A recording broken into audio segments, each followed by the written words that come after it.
Bonjour tout le monde, bienvenue dans la bulle de Virgie, j'espère que vous allez bien. Mais écoutez, ici je me suis dit que j'allais faire une petite capsule pour savoir si votre autre a des messages à vous transmettre, puisque je vois qu'il y a une forte demande au niveau de ce tirage. Donc voilà, on va faire ça, voir si votre autre avait le courage de rentrer en contact avec vous et de vous parler de ce qu'il ressent, de ce qu'il vit, de ses envies. Ici, j'ai la carte de l'amitié qui sort, donc je ne sais pas où vous en êtes, et là de l'amour. Donc à mon avis, il serait peut-être bien en hésitation entre les deux. Qu'est-ce qui serait le plus... C'est marrant comme il y a des jours où les cartes sautent tout le temps. Il y en a vraiment la carte en plus du choix qui vient de sortir. Donc comme s'il devait choisir s'il voulait avec vous garder ce côté amoureux ou amical.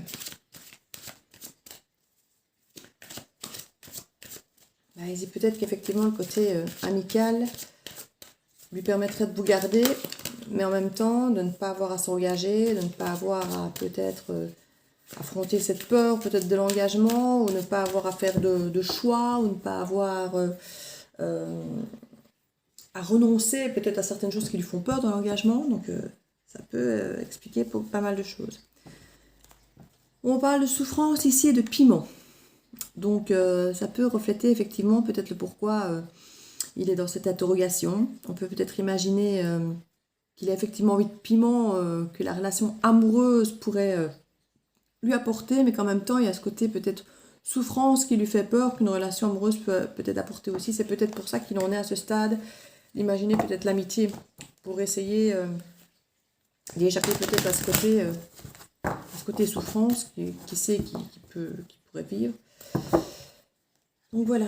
Donc comme je dis, je vais sûrement parler comme si j'étais un homme, mais ce sont des énergies qui peuvent être aussi bien féminines que masculines. Vous l'adaptez à votre situation. C'est un homme.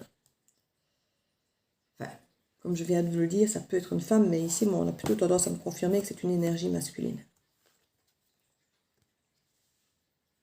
Oui, me le confirme. Et on me remet la carte du consultant. Bon ben... ok. Alors, oui, j'ai été égoïste. Je l'avoue. J'ai profité, j'ai pris tout ce que je pouvais. Tout ce que cette relation pouvait m'apporter, je l'ai pris à bras le corps, sans me tracasser peut-être de ce que je donnais, ou de ce dont tu avais besoin. J'ai pris ce dont j'avais envie, ce dont j'avais besoin, sans vraiment me tracasser. Je n'ai pensé qu'à moi. Je n'ai pas tenté à équilibrer la relation. J'ai pris ce que je pouvais. Je ne me suis pas trop posé la question. Il y avait vraiment ce côté cœur ou raison. Toujours on a du mal à se positionner par rapport à si on écoute l'un ou l'autre. Je ne dirais pas que je n'ai rien écouté ni l'un ni l'autre, mais voilà. Je me suis laissée vivre et j'ai pris ce que j'avais envie de prendre et ce que j'avais envie de vivre, sans trop me poser de questions.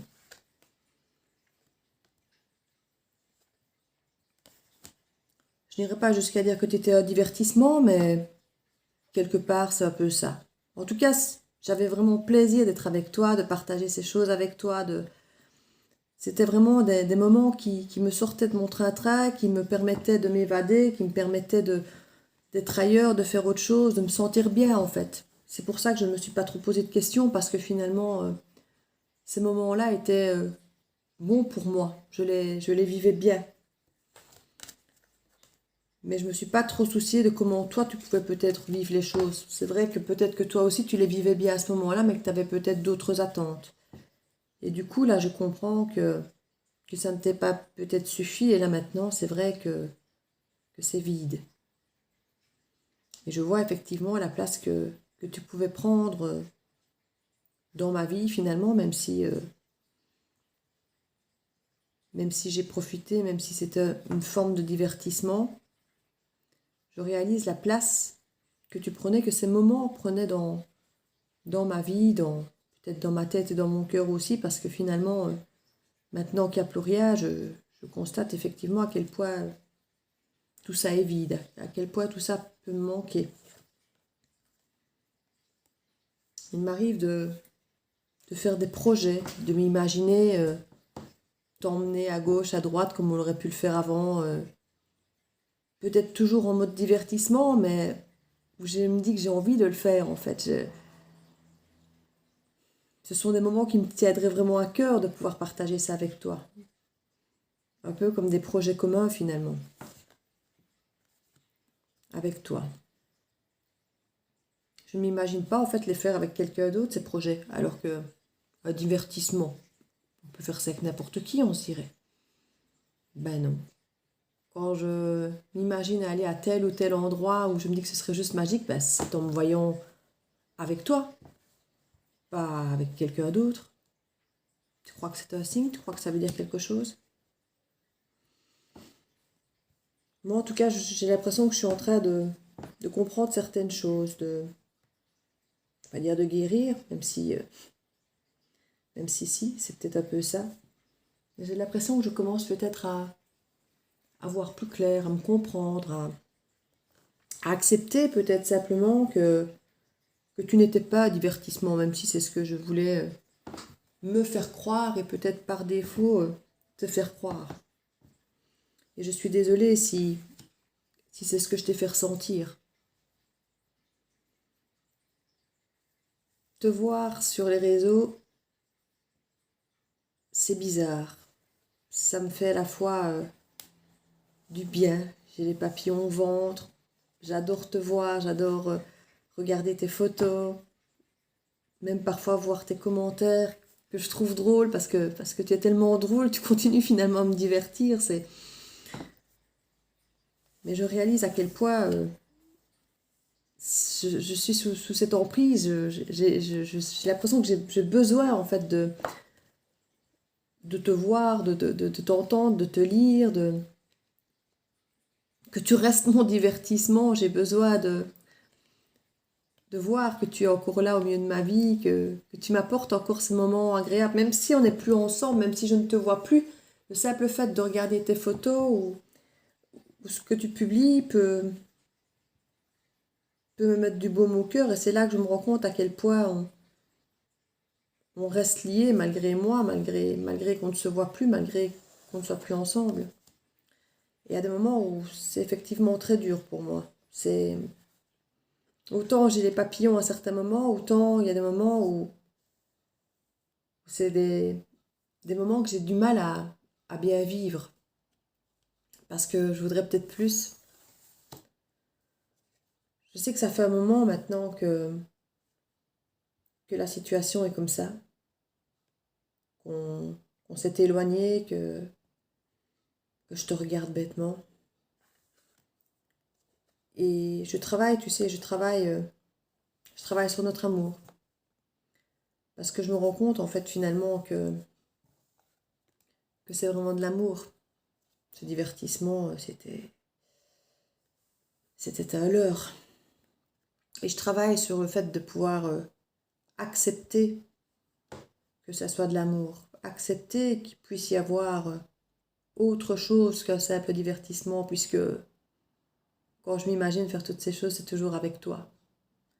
Donc je pense qu'il y a vraiment de l'amour derrière. Il m'aura fallu du temps pour m'en rendre compte. Je le réalise. Et là, c'est vrai que j'aurais vraiment envie de revenir. Je sais que ce break, il me tombe dur, mais il m'aura fait ouvrir les yeux sur le problème que l'on vivait, sur ce que tu avais estimé effectivement être un problème et sur mon problème peut-être à moi, à ne pas vouloir m'engager, à ne pas vouloir franchir ce pas. Et toi peut-être à te sentir seule effectivement dans la relation puisque je ne voulais peut-être pas vraiment m'engager. Je comprends le sens de ce break et de la nécessité effectivement de l'avoir fait et je voudrais tellement pouvoir revenir. Qu'on puisse évoluer. J'ai même parfois l'idée qu'on pourrait former une famille. C'est fou, hein, de se dire qu'on pourrait former une famille avec une maison, on évoluerait, quoi. On avancerait avec des projets communs. Moi, j'ai coupé toute cette potentialité. Parce que je me disais que un divertissement, quoi. Pas de projet commun, juste l'idée d'une sortie resto ou et se promener ou Dieu sait quoi. Et je me rends compte en fait que j'ai au fond de moi des envies bien plus grandes que ça. Et j'ai coupé ça.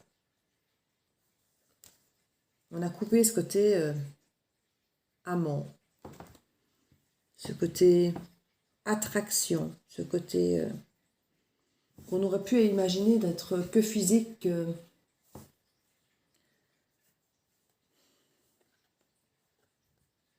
En fait, c'est ce que je ressentais, c'est ce que je pensais. Je pensais au départ que ce n'était que ça, qu'il n'y avait que ce côté que physique, que léger, superficiel en fait. Et je me rends compte maintenant que tu n'es plus là, que toutes les pensées que j'ai vers toi sont des choses bien plus profondes, bien plus...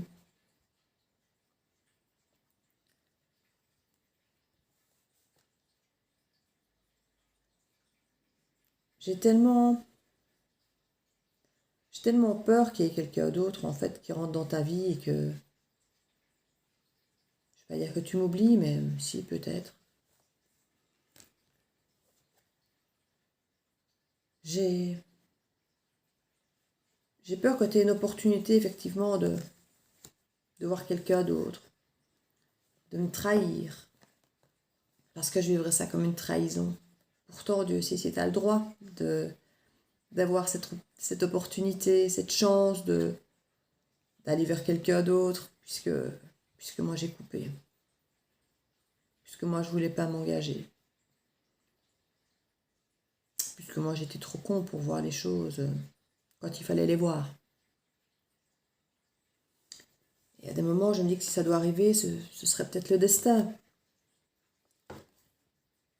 Mais le destin, finalement, ce serait peut-être une magnifique surprise et d'imaginer que ce serait nous le destin. Je me vois parfois débarquer en mode surprise, c'est moi, je sais ce que je veux.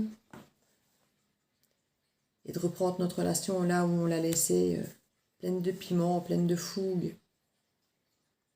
Et puis, je me réveille un peu de mon rêve et je réalise que j'ai mis tellement de distance entre nous, tellement peut-être de froideur, que je ne sais pas si tu accepterais en fait de me reprendre dans ces conditions où je reviens là comme ça, salut c'est moi.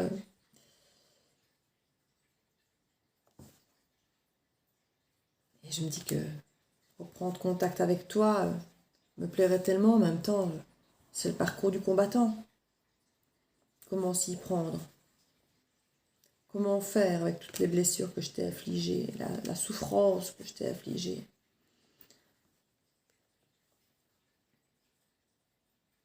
J'ai conscience que tu sais que j'étais avec quelqu'un d'autre et que de par ma légèreté, du divertissement que je voyais en toi, j'ai fait pareil avec d'autres puisque je voulais me voiler la face et j'ai conscience que je t'ai blessé. C'était une grave erreur. Et maintenant tout ça, ça a perturbé toute notre relation et je le comprends, je comprends mieux que jamais tout ça. Je comprends mieux que jamais tout ça et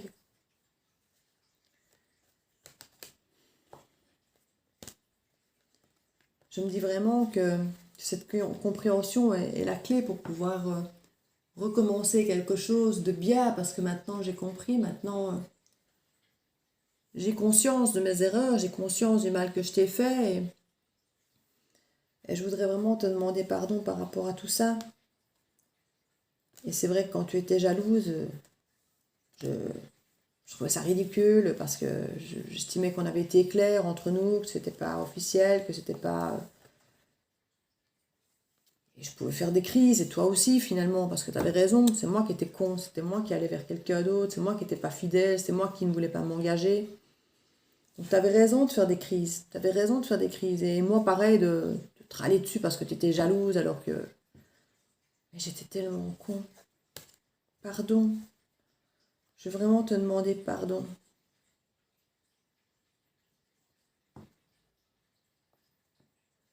J'aurais vraiment envie de venir te voir en fait.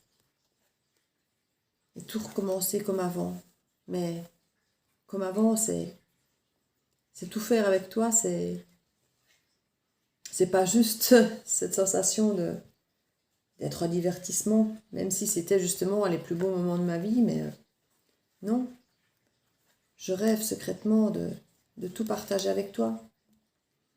Le quotidien, comme je disais, la maison, peut-être même être parent. C'est... Être parent, oui. C'est ça. Je rêve de t'écrire et de te déclarer tout ça, en fait. Je rêve d'une union avec toi. D'un nouveau début, d'un nouveau commencement. Et puis je me dis que tu vas me dire non.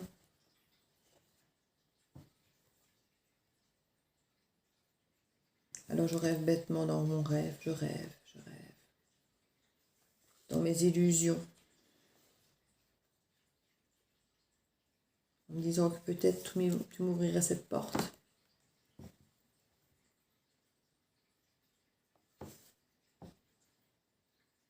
On pourrait faire un pacte ensemble, de ne plus jamais se décevoir, des projets, de refaire naître quelque chose bien meilleur, bien plus ressemblant à nos rêves.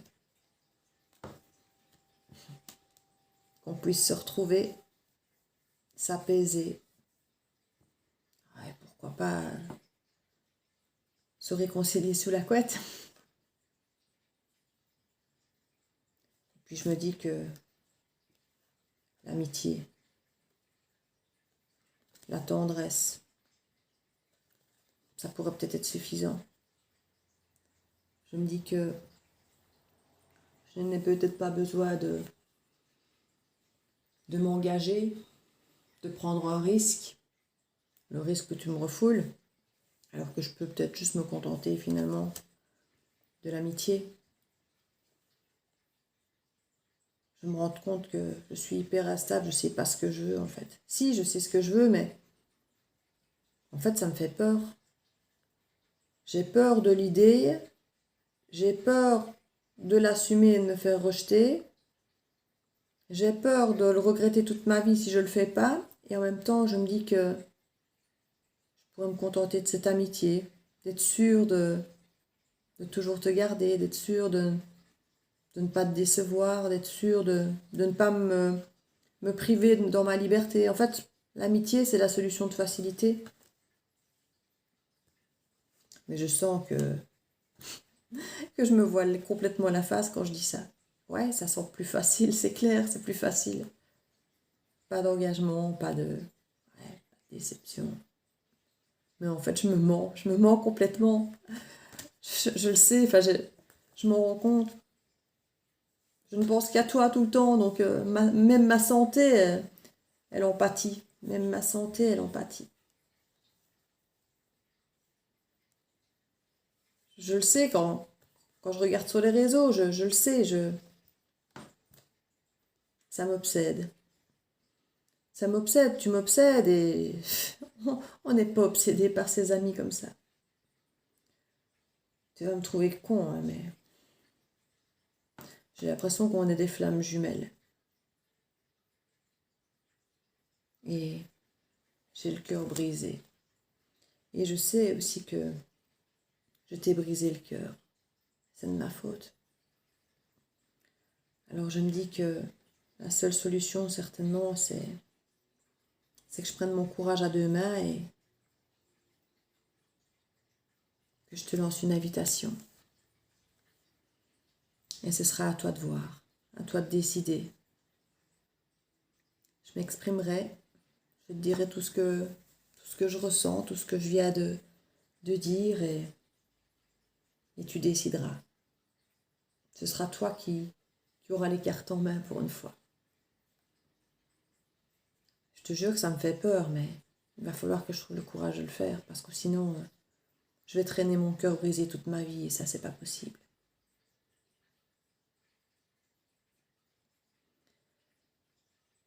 Ben écoutez, si on vous dit ça, c'est juste magnifique. C'est un très beau message. On a toujours envie que la personne qu'on aime change à notre contact, qu'on soit la personne qui va la faire changer parce qu'on lui apportera quelque chose de différent et on rêve toujours de ça et on dit toujours, ben ouais, je pourrais être cette personne qui, et puis on dit, ben non, pourquoi est-ce que ce serait moi cette personne qui, ben, on dirait que vous pourriez être cette personne qui. Maintenant, ce tirage ne peut pas parler à tout le monde. Si dans la guidance, tout vous parle à 100%, ben voilà, peut-être. Sinon, ben, ne prenez quand même peut-être pas ce tirage à 100% pour vous, si effectivement il y a trop de choses qui ne collent peut-être pas dans l'histoire que j'ai donnée, mais si elle colle à 100%, ce message était peut-être vraiment pour vous. Dans ce cas, je ne vais certainement pas vous dire d'attendre, parce qu'il ne faut jamais attendre. Vivez votre vie, faites-vous plaisir, prenez soin de vous, et s'il doit revenir, ben, vous aviserez au moment venu avec votre situation de vie à ce moment-là. Et si vous êtes avec quelqu'un d'autre, ben, j'ai envie de dire tant pis pour lui. Ou vous déciderez à ce moment-là de ce qui est le mieux pour vous. Mais voilà. N'attendez pas bêtement parce que je viens de faire cette guidance qui dit qu'il va revenir. Hein. Parce que comme je dis, le message n'est peut-être pas pour vous. Donc n'attendez jamais. C'est le seul conseil que je peux vous dire. Ne faites pas votre vie en fonction de quelqu'un qui doit revenir. Faites votre vie en fonction de vous, de ce que vous aimez. Je vais voir s'il y a un petit conseil pour vous.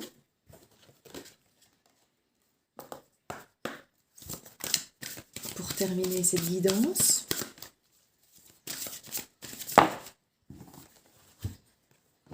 Deux cartes. Alors, une qui nous dit la force de conviction. Votre foi et votre force de conviction ont besoin de s'enraciner au plus profond de vous et tout devient possible. Ça, je crois que c'est pour votre autre, hein, ce conseil. Le pont du futur, envisagez le meilleur. Imprégnez-vous de cette idée avec ardeur, elle aura tendance à devenir réalité. Et ça, je crois que c'est s'il devait revenir.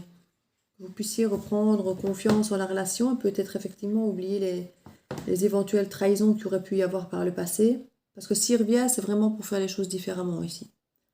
Je le sens. Donc, voilà. N'attendez pas qu'il revienne, mais s'il revient, j'aurais envie de vous dire, n'ayez peut-être pas trop peur. Parce qu'il a l'air sincère. S'il trouve le courage de revenir, c'est que, voilà, pour lui, ce ne sera pas faisable autrement. Donc, voilà. J'espère que ce tirage vous aura parlé, résonnera en vous. N'hésitez pas à laisser un petit commentaire, un pouce bleu, un partage ou à vous abonner si ce n'est encore fait. Et je vous fais plein de bisous et je vous dis à très vite dans la bulle de Virgie.